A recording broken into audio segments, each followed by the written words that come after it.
Hello guys, welcome to my YouTube channel. और आज हम बात करने वाले पॉली का अपवर्जन नियम। ठीक है, ये BSc first year inorganic chemistry unit 1 से है और क्लास 11th वालों के लिए। तो फिर अच्छे से देखिए आप लोगों के लिए हेल्पफुल हो सकता है ये हेल्पफुल। तो फिर चलिए देना करते हुए स्टार्ट करते हैं। इस नियम के अनुसार किसी परमाणु में किन्हीं दो इलेक्ट्रॉनों की चारों क्वांटम संख्याएं समान नहीं हो सकती। ठीक है, आप लोगों ने क्वांटम थ्योरी पढ़ा होगा, यानी कि क्वांटम संख्या के बारे में पढ़ा होगा 11th या हाँ 11th में है।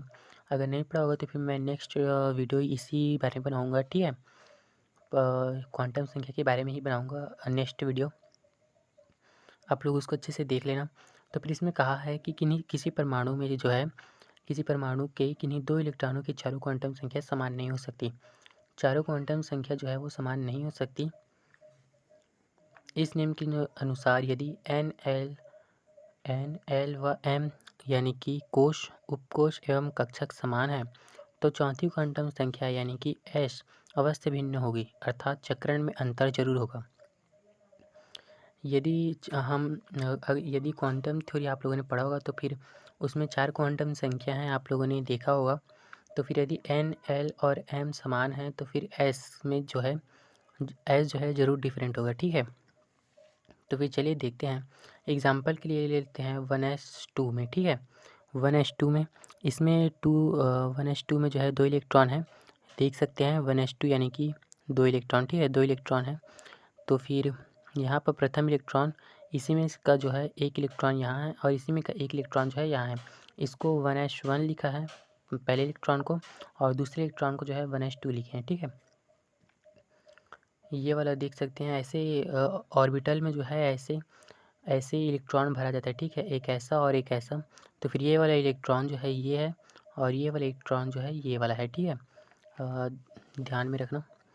तो फिर चलिए देखते हैं 1s में। ठीक है, 1s में n बराबर 1।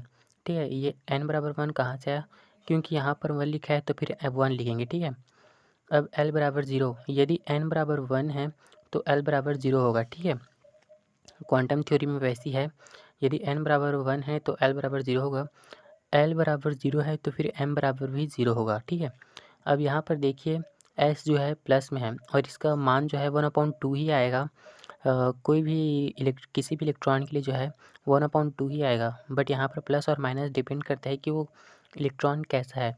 तो फिर यहाँ पर प्लस क्यों आया, तो फिर देख लीजिए यहाँ पर ये जो है क्लॉकवाइज है, यानी कि सीधा है, ऐसी है, ये ऐसे गया है, इसी वजह से ये प्लस में है। ठीक है, पहला इलेक्ट्रॉन जो है इसमें का, ये वाला इलेक्ट्रॉन जो क्लॉकवाइज है, इसी वजह से ये प्लस में है।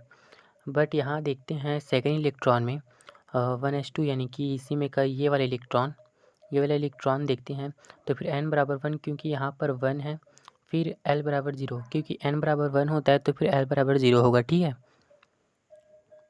यदि l बराबर 0 है तो फिर m बराबर भी 0 होगा, बट यहाँ पर s जो है माइनस में आएगा। अब माइनस किस लिए आया है, तो फिर यहाँ पर देखिए इलेक्ट्रॉन जो है दक्षिणावर्त या वाम क्या बोलते हैं वो तो मुझे पता नहीं, बट ये एंटी क्लॉकवाइज है। ठीक है, इंग्लिश में ये एंटी क्लॉकवाइज है, यानी कि घड़ी के विपरीत दिशा में है, इसी वजह से इसको माइनस में लिखे हैं। ठीक है, अब देखिए ये दोनों इलेक्ट्रॉनों में आप लोग देखिए s का मान जो है डिफरेंट है।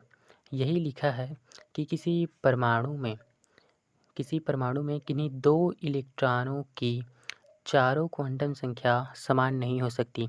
यहाँ पर देखिए s जो है डिफरेंट है, यदि ये समान है तो फिर इनमें डिफरेंट जरूर होगा। ये देखिए ये प्लस में और ये माइनस में, बाकी सब सेम है, ये लिखा है। ठीक है, आई होप आप लोगों को समझ आया होगा, नहीं आया होगा तो फिर देखिए बार बार इस वीडियो को। अब इसका अनुप्रयोग देखते हैं। ठीक है, इसका अनुप्रयोग, परमाणु में विभिन्न कोशों, उपकोशों तथा कक्षकों में इलेक्ट्रॉनों की अधिकतम संख्या की गणना की जा सकती है। अधिकतम इलेक्ट्रॉनों की गणना की जा सकती है परमाणु में कोशों, उपकोशों तथा कक्षकों में। ठीक है, इलेक्ट्रॉनों की अधिकतम संख्या की गणना की जा सकती है। तो फिर चैनल को सब्सक्राइब कर देना और वीडियो को लाइक कर देना, क्योंकि आप लोग सब्सक्राइब करते हैं तो फिर हम लोग को ऐसा लगता है कि हाँ हम लोग कुछ बता रहे हैं, उसमें जो है वो लोग का फ़ायदा हो रहा है, वो लोग समझ रहे हैं हमारी बात को, वैसे ही लगता है अगर आप लोग सब्सक्राइब करते हैं तो फिर चैनल को सब्सक्राइब कर देना प्लीज़ और वीडियो को लाइक कर दिया करें, ताकि हम लोग को मोटिवेशन मिले और हम जो है आपके लिए वीडियो बनाएँ, ठीक है? और दोस्तों में शेयर ज़रूर करें ताकि उन लोगों को भी फ़ायदा हो सके। तो फिर चलिए देखते हैं। कोशों उपकोशों में इलेक्ट्रॉनों की गणना कर सकते हैं, ठीक है? जैसे किसी मुख्य ऊर्जा स्तर में इलेक्ट्रॉनों की अधिकतम संख्या 2n² होता है और ये ऑब्जेक्टिव टाइप क्वेश्चन में पूछा जाता है। ऑब्जेक्टिव क्वेश्चन तब नहीं आता बट 1 मार्क्स के क्वेश्चन में ये पूछा जाता है, तो फिर इसको अच्छे से याद कर लेना। किसी मुख्य ऊर्जा स्तर में इलेक्ट्रॉनों की अधिकतम संख्या जो है 2n² होता है। सेकंड है, इलेक्ट्रॉनों की क्वांटम संख्याओं की गणना की जा सकती है। अभी हम क्वांटम नंबर ही पढ़ रहे थे उधर पीछे, आप लोगों ने वीडियो में देखा होगा। तो फिर इलेक्ट्रॉनों की क्वांटम संख्याओं की गणना की जा सकती है, ठीक है? आई होप आप लोगों को समझ आया होगा। अगर अच्छा लगा होगा तो फिर लाइक कर देना, चैनल को सब्सक्राइब कर देना।